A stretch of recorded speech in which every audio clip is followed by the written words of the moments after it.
Hi everyone, it's just gone 7:10 on Thursday, the 29th of May.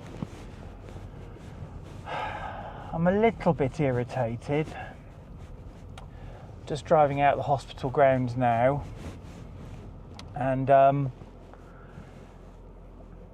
there's a thing called a respect form.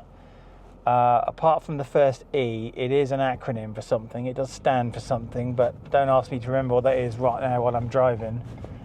Basically, it's for a hospital patient to indicate their wishes should something happen.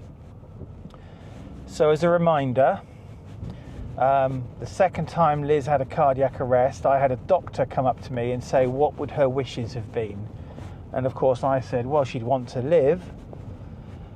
Anyway, then of course I had the consultant telling me about telling me this bullshit that, oh, if Liz had had a positive diagnosis for myotonic dystrophy, we wouldn't have intubated her this time. Utter rubbish.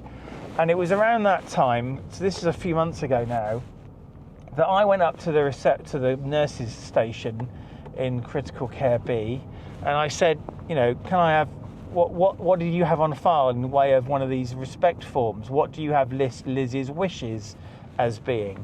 Now, ultimately, of course, the doctors decide whatever's in the patient's best interest. And of course, if you're comatose and in a vegetative state, and there's no hope for rehabilitation because you're brain dead, they will switch you off. But of course, if you've expressed a wish to live, then they'll try and do their best. However, if you've put DNR, do not resuscitate, then they won't resuscitate, right?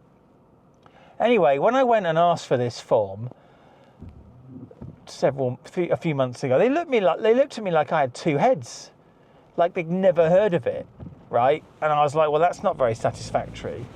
And today, the doctor, who's very good, I mean, they're all very good in their own way, but he says, oh, I think we need to fill out a respect form for you. And he's done it, and suddenly we've got one. The form that they had no knowledge of, or certain people had no knowledge of 3 months ago, suddenly there is one now. Now, obviously, Liz has put, she wants to live and see her children grow up. Of course she has. She's 51 years old. But why has it taken to nearly 6 months in hospital to get this bloody form? It makes no sense whatsoever. Anyway, somebody wants to come and talk to us about the funding for a care home / nursing home, and they mean us, and I think it's going to be next week or imminent, so I'm going to have to make some time to be there. I don't think it changes anything I said in yesterday's vlog about the time scale, but who knows. Hey look, it's raining again. Welcome to Britain in the summer. So there's that. Also, Liz's mum has taken her in some regular sort of day clothes because Liz is being encouraged to do more stuff and she can get dressed properly now. She doesn't have to sit around in her pyjamas. She can't go anywhere on her own. She still needs the care, but she could at least get dressed. And then we had a conversation about the cars. So this is my beloved car, although it is probably too long for me, if I'm honest with you. But I love this car. Liz and I, before we got married, I was working for Zurich Insurance, and I hired a car to go to Gloucester one day, and it was a Ford Mondeo, and it was lovely, and it was big. And I popped by Basingstoke on my way back to Portsmouth, and I took her out for a little drive, and we agreed that, when we got married and had a family, we would get a Ford Mondeo. Well, we've got one now. I've had it a couple of years, and I love this car. This car costs me about £379 a month. Liz has a Ford Puma. This car, by the way, is a 21 plate, so this car is now 3 years old. It had its first MOT fairly recently, as you will have seen if you are a regular viewer of this vlog. Liz's car is a 23 plate. It's a Ford Puma. It's very nice. It's what they call a mild hybrid, so it doesn't have the big bank of batteries in it. It's probably only got about 6,000 miles on the clock, And anyway, I pay for that as well. It's in Liz's name, but I pay for it. And it costs £372 a month. And of course, for the last 6 months, it's been sat around doing nothing, really. And Liz's mum is being very sensible, and she's like, we probably ought to get rid of one of the cars. And I honestly can't decide what's the best car to get rid of, because Liz's car is newer and has fewer miles. This car, though, is bigger. It suits me for my size because I'm 6'7". I can drive Liz's car without a problem, but this is also an automatic. It's a full hybrid. And I'm thinking about wheelchairs and family outings and stuff. There's more space, so logically it makes more sense to keep this one. But what Liz suggested was that maybe we get out of the contracts on both cars and just buy one bigger car, a new one. And there's kind of a logic there, right? So I don't know what to do. I need to probably go to the Ford dealership and, you know, discuss numbers with them, but it's something else to do. I get it, right? I could save 400 because I pay Liz's bills. I pay Liz £500 a month into her account when I get paid, and £372 of that is on her card. It's just not being used at the moment. We could probably get quite a good deal on it. So that's something else I need to think about.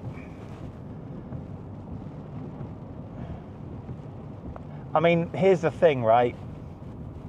So number one, she might never come home. And number two, if she does come home, everybody, all the staff in the hospital are freaking out, like, well, what if Andrew's in a meeting or pops out to the shop or he's on the toilet and she has a problem? This is, you know, I mean, the whole point is Liz can't be left alone, ever, right? So it's not like we need 2 cars because she can't go off driving on her own. Alice wants to learn how to drive, but she wants to learn to drive an automatic, which Liz's car is not. This car is, but this car would be too big for Alice to drive. This car's the real workhorse of the family. So this car's 3 years old with 36,000 miles. Again, this doesn't get used a huge amount, or even going to the hospital. So, you know, another thing to think about. I had a one-to-one with my boss today, and he's urging me to have a financial plan B, and I just don't have one. I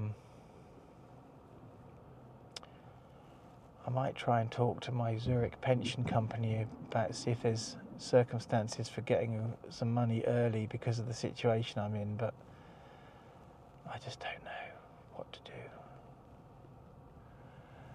So, coming home with all these thoughts, and I'm slightly irritated about this respect form that nobody knew anything about 3 months ago and I asked for, and all this crap about, oh, we wouldn't resuscitate. Well, you bloody will, because that's the patient's wishes, you know? You don't just, oh, she's got myotonic dystrophy, she can't breathe, just let her die, we'll all go off and have a meeting and talk about it. That's not how it works.